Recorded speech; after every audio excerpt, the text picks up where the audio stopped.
HighTimeToAwake.com presents High Time to Awake. Bible Prophecy with Craig C. White.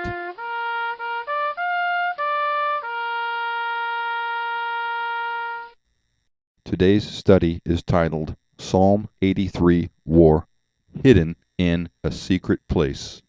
It is very popular these days to say that the Psalm 83 war will happen soon. Well, it will happen pretty soon, but not before the rapture of the church and not before the Great Tribulation. It will happen during the Great Tribulation. Psalm 83 is short and simple. The key to understanding it is to recognize who thy hidden ones are in verse 3. They are the Jews from Judea, the region south of Jerusalem, including Jerusalem, who have fled into the wilderness during the second half of the Great Tribulation. The wilderness is the mountainous region of Jordan east of Jerusalem. Mark 13:14. But when ye shall see the abomination of desolation spoken of by Daniel the prophet standing where it ought not, let him that readeth understand. Then let them that be in Judea flee to the mountains. The path that sweeps across this illustration is an infamous trail. This may be the route that the people of Judea take while fleeing into the Judean mountains. Psalm 83 is a request for God's help. It probably represents the Judean refugees' call for defense at the end of the tribulation. Jesus Christ will come through Jordan, defeating Israel's enemies. Please read my commentary titled Revelation Wrath Path. It chronicles Jesus Christ's path of vengeance at his second coming at the end of the tribulation period. In the following verse, Edom and Bozrah are in today's Jordan.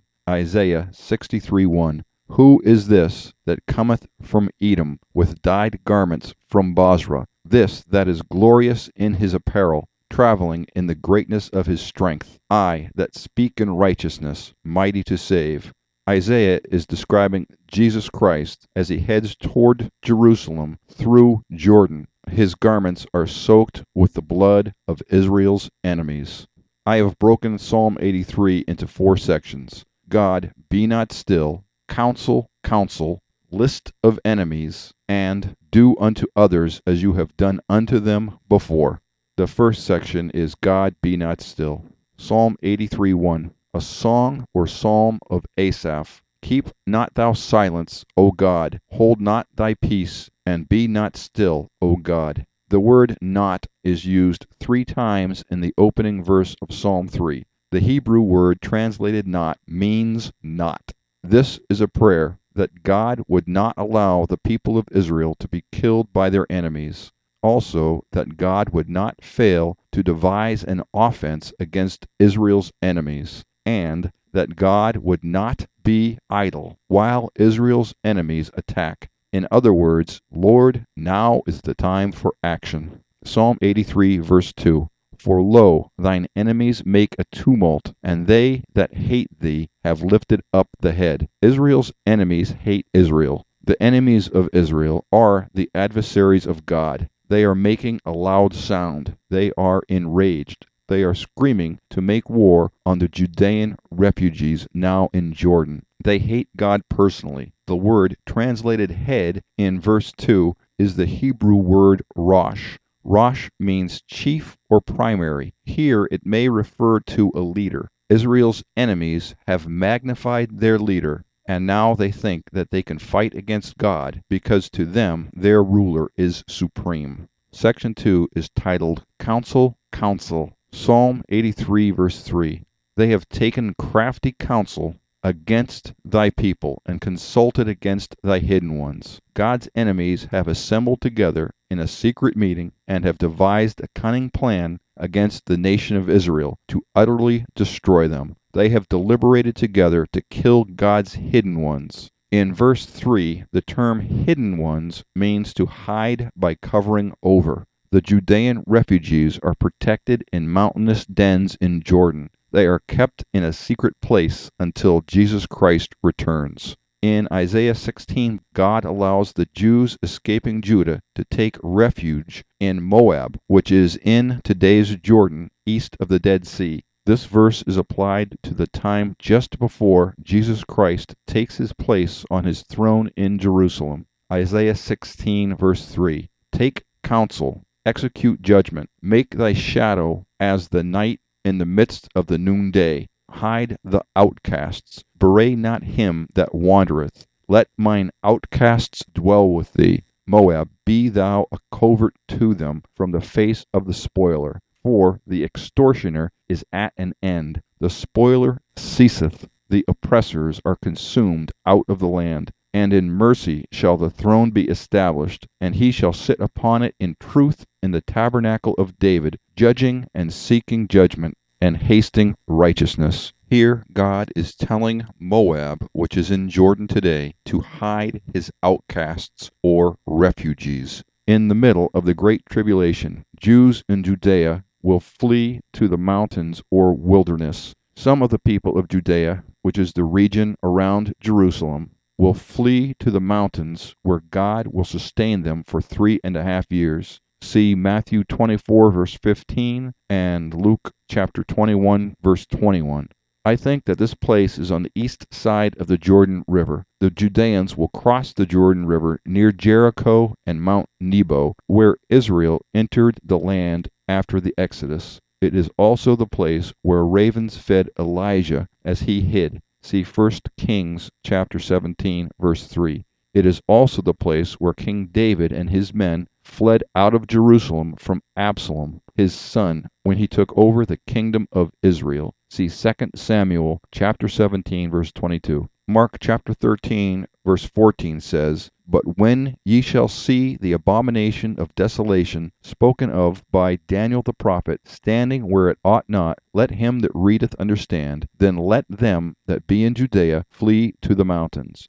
Revelation 12, verse 6 says, And the woman fled into the wilderness, where she hath a place prepared of God, that they should feed her there 1,260 days, which is 3.5 years.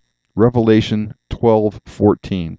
And to the woman were given 2 wings of a great eagle, that she might fly into the wilderness, into her place, where she is nourished for a time, and times, and half a time, which again is 3.5 years, from the face of the serpent. In the previous verse, wings of a great eagle refers to God's supernatural help given to Israel in time of flight. This idiom is applied to Israel during the Exodus in Exodus 19, verse 4. It is also applied to Israel's deliverance from Jerusalem at the end of the Great Tribulation in Isaiah chapter 40, verse 31. It is applied here to the people in Judea just before Israel is overrun with its enemies during the Great Tribulation period. Zechariah tells us that Jesus will save the tents of Judah before he saves the city of Jerusalem. In Zechariah 12, verse 7 it says, The Lord also shall save the tents of Judah first, that the glory of the house of David and the glory of the inhabitants of Jerusalem do not magnify themselves against Judah. It may be that the tents of Judah are those people of Judea who fled to the Jordanian mountains. They have been living there for 3.5 years, protected by God. Psalm 83, verse 4. They have said, Come, let us cut them off from being a nation, that the name of Israel may be no more in remembrance. For they have consulted together with one consent. They are confederate against thee. During their meeting, Israel's enemies plan to destroy the nation of Israel. They have deliberated together and all agree. They have made a pact with themselves. This is describing a Middle Eastern conference where a contract is written that all nations agree to. They will completely eradicate the nation of Israel. Section 3 is called List of Enemies. Psalm 83, verse 6. The tabernacles of Edom, and the Ishmaelites of Moab, and the Hagarenes, Gebal, and Ammon, and Amalek, the Philistines, with the inhabitants of Tyre. Asher also is joined with them. They have helped the children of Lot. This list of Israel's enemies is mostly describing the nation of Jordan.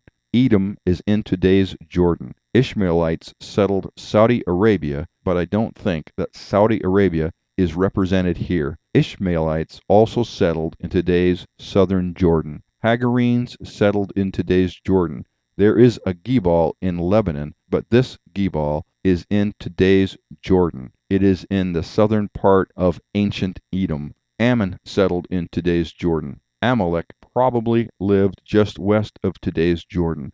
The Philistines lived on Israel's Mediterranean coast. I think they represent Lebanon here, along with Tyre.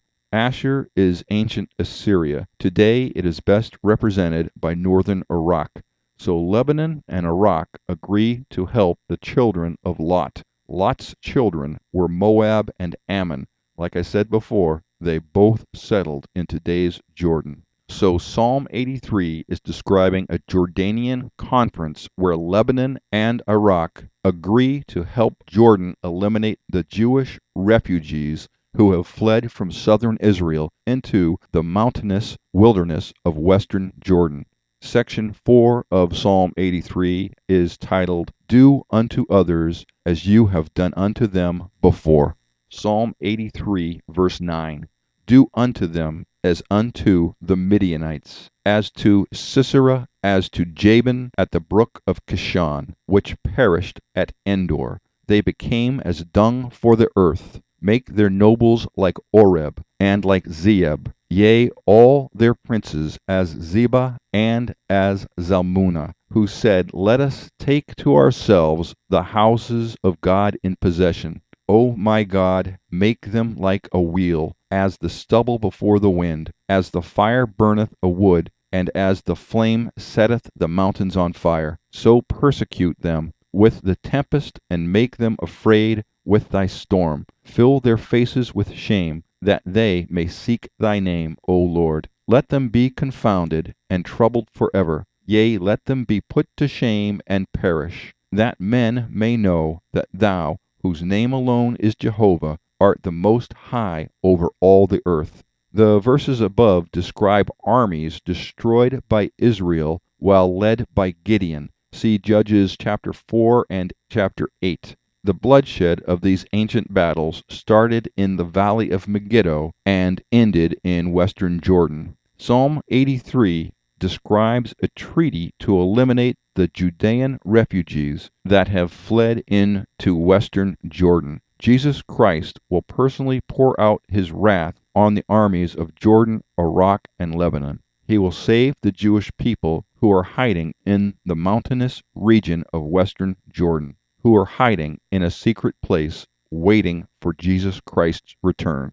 High Time to Awake now has 3 new ebooks out. The first one is The Fall of Satan and the Rise of the Antichrist. It is packed with Bible prophecy that is essential for us to understand today, as well as explaining how the revealing of the Antichrist is a sign of the rapture. This book contains some of my most important commentary. God's Great Expectations is a book about God's desire to know us and about the ramifications of knowing Him or rejecting Him. It will challenge and inform every Christian. It contains an in-depth definition of hell in the Bible and a map of heaven. The Last Jews in Jerusalem chronicles the trial of the nation of Israel during the Great Tribulation period. Happily, it also explores the return of the Shekinah glory to Jerusalem and the return of all believing Jews to Israel and life after the tribulation.